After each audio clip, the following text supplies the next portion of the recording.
Students next question है law of demand.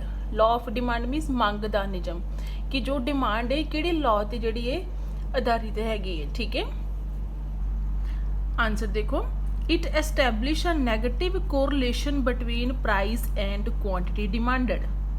कि कहते हैं कि जो लॉ ऑफ डिमांड है एस्टैब्लिश मीनस के बनाना, ये एस्टैब्लिश करता है negative relationship. Negative मीनस opposite, negative correlation between price and quantity demanded. कहते कि जो लॉ ऑफ डिमांड है वो किसी वस्तु की कीमत प्राइस ते ओदी जिन्नी मात्रा मंगी गई है उहदे विच नैगेटिव रिलेशन जिहड़ा वा एस्टैब्लिश करता है। ठीक है, डेफिनेशन देखो, the amount demanded increases with fall in price and diminishes with the rise in price. कहते हैं कि जिन्नी मंगी गई मात्रा है वो वधदी है जदों कि प्राइस घटदा है। ठीक है, ते मंगी गई मात्रा घटदी है जदों कि प्राइस वधदा है। ठीक है, increase with fall in price, वधदी है जदों प्राइस फॉल होंदे ने, घटदे ने। ठीक है, ते घटदी डिमिनिशेस मीनस भी हुंदा घटना, डिक्रीज। ठीक है, घटदी उदों है जदों किसी वस्तु का प्राइस की है वध जाता है। ठीक है, मंग का नियम बच्चे लॉ ऑफ डिमांड इस बेस ते हैगा है, डिपेंड करता है कि इहदे विच जिहड़ा नैगेटिव कोरिलेशन आ, जिवें जिवें किसी वस्तु की कीमत वधदी जाती है, उहदा प्राइस वधदा जांदा है, उहदी डिमांड घटदी जाती है, तो जिवें जिवें उहदा प्राइस घटदा है उहदी डिमांड वधदी है। ठीक है, इसलिए कि नैगेटिव कोरिलेशन आ। ठीक है, assumptions of the law, assumptions देखो बच्चे, फर्स्ट अजम्पशन है income of consumer remain same. इस लॉ दे विच बच्चे मन्निया गया है कि जिहड़ी कंज्यूमर की इनकम है वो की है सेम रहिंदी है, कॉन्सटेंट रहिंदी है, उहदे विच कोई भी चेंज नहीं होंदा। ठीक है, second, no change in taste and habits of the consumer. कहते जो कंज्यूमर है उपभोक्ता है उहदे टेस्ट एंड हैबिट्स जिहड़ियां उहदियां रुचियां ने उन्हां दे विच कोई भी चेंज नहीं होंदा, उन्हां नूं भी कॉन्सटेंट मन्निया गया है इत्थे। ठीक है, third point, price of related goods remain constant. ठीक है, देखो बच्चे रिलेटेड गुड्स की होंदियां ने कि जदों असी किसी एक वस्तु की वरतों दूजी वस्तु की जगह करते उन्होंने की कहते हैं रिलेटेड गुड्स, संबंधित वस्तुआं। ठीक है, सपोज कर लो कि असी चाह पीन दे हैबिचुअल हैगे हैं। ठीक है, तो किसी टाइम चाह की कीमत बहुत ज़्यादा वध जाती है, तो चाह की जगह असी की यूज़ करांगे, उहदा अल्टरनेटिव यूज़ असी कॉफ़ी का करांगे। ठीक है, मीनस कॉफ़ी ते चाह एक दूजे के रिलेटेड गुड्स ने। ठीक है, कहते कि जो रिलेटेड गुड्स ने उन्हों का प्राइस भी आ कॉन्सटेंट रहना चाहिए है। ठीक है, उन्हों की प्राइस विच भी कोई चेंज नहीं होना चाहिए। फोर्थ पॉइंट देखो, there is no change in the expectations concerning future price. कहते हैं कि भविख विच होने वाले कोई भी चेंज की जिहड़ी पॉसिबिलिटी नहीं होनी चाहिए, कोई भी एक्सपैक्टेशंस नहीं होनी चाहिए कि फ्यूचर विच इस वस्तु का, इस कमोडिटी का प्राइस घटेगा कि वधेगा। ठीक है, क्योंकि बच्चे जेकर ये चीज़ होएगी तो प्रेजेंट टाइम दे विच कोई भी कंज्यूमर किसी चीज़ को परचेज नहीं करेगा तो जां बहुत ज़्यादा स्टॉक परचेज कर लेगा।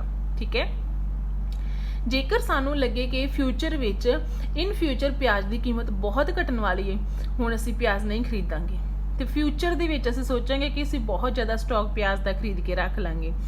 ठीक है, वो बच्चे इस लॉ के अकॉर्डिंग नहीं हैगा। कहते कि फ्यूचर विच उस वस्तु का प्राइस वधन या घटन की कोई भी पॉसिबिलिटी नहीं होनी चाहिए। ठीक है, अगे बच्चे एक्सप्लेनेशन हैगी है लॉ की। ठीक है, इत्थे आपां एक एग्जाम्पल लैने, सपोज कर लो कि यह किसी वस्तु का प्राइस है। ठीक है, उहदी कीमत है, यह उहदी की क्वांटिटी है, जिन्नी की क्वांटिटी मंगी गई है, जिन्नी डिमांड की गई है क्वांटिटी की। ठीक है, इस बच्चे डायग्राम के राही भी यही चीज़ नूं जिहड़ा वा रिप्रजेंट किया गया है। जिहड़ा एक्स एक्सिस है उत्थे डिमांड है। ठीक है, तो वाई एक्सिस ते प्राइस दिता गया है। ठीक है, देखो जदों किसी वस्तु का प्राइस 5 है उहदी डिमांड कितनी है 10।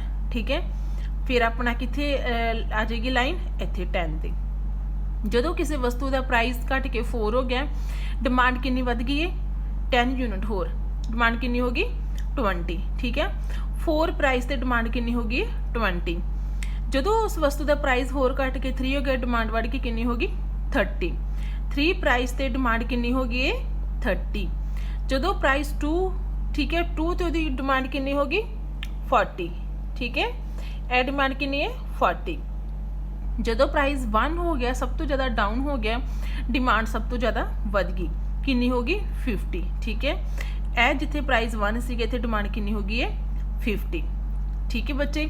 ਇਹ ਬੱਚੇ ਨੈਗੇਟਿਵ ਕੋਰਿਲੇਸ਼ਨ ਹੀ ਸ਼ੋ ਹੋ ਰਿਹਾ ਹੈ ਕਿ ਜਿਵੇਂ ਜਿਵੇਂ ਕਿਸੇ ਵਸਤੂ ਦਾ ਪ੍ਰਾਈਸ ਵੱਧਦਾ ਘਟਦਾ ਜਾਏਗਾ ਉਹਦੀ ਡਿਮਾਂਡ ਕੀ ਹੈ ਵੱਧਦੀ ਜਾਏਗੀ, ਤੇ ਜਿਵੇਂ ਜਿਵੇਂ ਵਸਤੂ ਦਾ ਪ੍ਰਾਈਸ ਵੱਧਦਾ ਜਾਏਗਾ ਉਹਦੀ ਡਿਮਾਂਡ ਕੀ ਹੈ ਘਟਦੀ ਜਾਏਗੀ, ਠੀਕ ਹੈ। ਇਹ ਬੱਚੇ ਡੀ ਡਿਮਾਂਡ ਕਵਰ, ਠੀਕ ਹੈ। ਇਹ ਜੋ ਲਾਈਨ ਨਾਲ ਸਟ੍ਰੇਟ ਆਈ ਹੈ, ਸੌਰੀ ਸਟ੍ਰੇਟ ਲਾਈਨ ਜਿਹੜੀ ਹੈਗੀ ਡੀ ਇਹ ਕੀ ਹੈ ਡਿਮਾਂਡ ਕਰਵ, ਠੀਕ ਹੈ। ਅੱਗੇ ਬੱਚੇ ਇਸੇ ਡਾਇਗਰਾਮ ਦੀ ਐਕਸਪਲੇਨੇਸ਼ਨ ਦਿੱਤੀ ਹੈ। Demand is on Y axis, ਠੀਕ ਹੈ।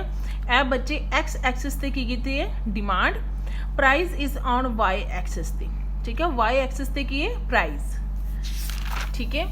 ਕਹਿੰਦੇ ਆ ਕਿ ਦੇਖੋ ਜਦੋਂ ਡਿਮਾਂਡ ਕਿੰਨੀ ਸੀਗੀ, ਜਦੋਂ ਉਹਦੀ ਕੀਮਤ ਹੈਗੀ ਸੀਗੀ 5, ਡਿਮਾਂਡ ਕਿੰਨੀ ਸੀਗੀ 10 ਯੂਨਿਟ, ਠੀਕ ਹੈ। ਤੇ ਜਦੋਂ ਪ੍ਰਾਈਸ ਘਟ ਕੇ ਕੀ ਆ ਰੇਸ 5 ਤੋਂ ਰੇਸ 1 ਹੋ ਗਿਆ, ਜਦੋਂ 1 ਹੋ ਗਿਆ ਉਹਦੀ ਡਿਮਾਂਡ ਜਿਹੜੀ ਐਕਸਟੈਂਡ ਹੋ ਗਈ, ਐਕਸਟੈਂਡ ਮੀਨਸ ਕਿ ਵੱਧ ਗਈ, ਵੱਧ ਕੇ 10 ਤੋਂ ਕਿੰਨੀ ਹੋ ਗਈ 50 units. Thereby negative relation establish between price and quantity, ठीक है। इसलिए बच्चे इत्थे की है पर किसी वस्तु का प्राइस एंड ओदी क्वांटिटी दे विच की है नैगेटिव रिलेशन एस्टैबलिश होया है, ठीक है। ये बच्चे लॉ है, डिमांड का लॉ है, ठीक है। ये प्रूव किया गया लॉ है। आप अपनी रियल लाइफ दे विच भी देखिए तो जदों किसी वस्तु की कीमत बहुत ज़्यादा होंदी असीं दी क्वांटिटी घट खरीदते हैं, जदों सानू सस्ती लगती है प्राइस घट लगता असीं ज़्यादा क्वांटिटी खरीदते हैं, ठीक है। समझ लगी बच्चे? जे किसी को समझ ना लगी हो तुसीं मैनूं पूछ लेना, ठीक है दोबारा। ओके बच्चे।